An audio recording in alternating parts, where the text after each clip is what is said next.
Antenatal steroids in the management of preterm births has been much utilized and spoken about, with a huge quantum of evidence to support such an administration.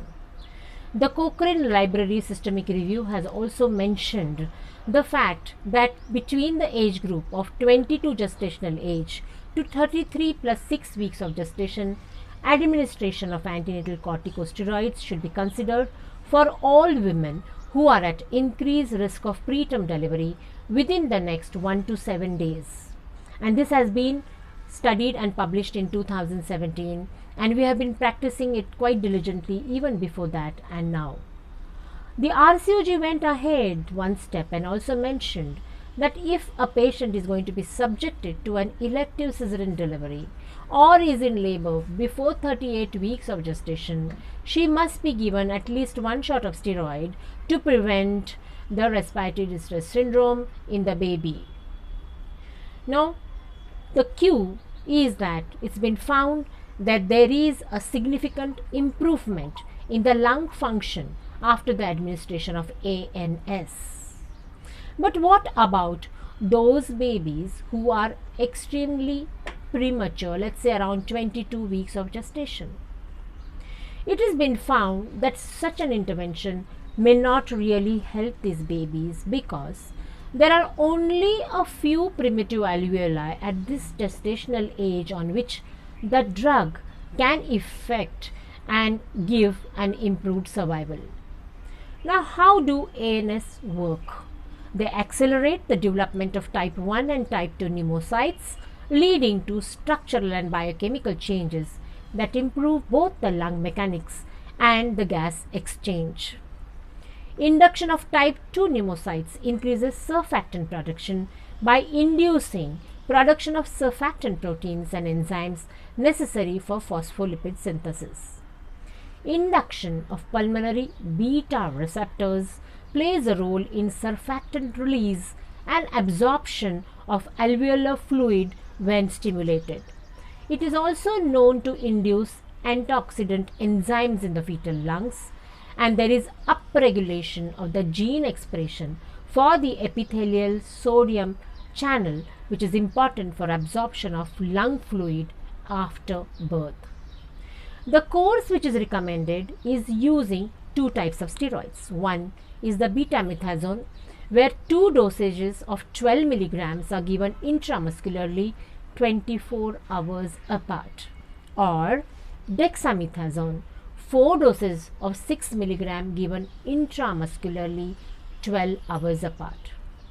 A non-sulfite containing preparation should be used, as the sulfite preservation commonly used in dexamethasone preparations may be directly neurotoxic in newborns, and that is the reason why dexamethasone is always preferably given intramuscularly. The challenge with betamethasone in our country is we do not have the right salt, and therefore the government of India promotes the use of dexamethasone.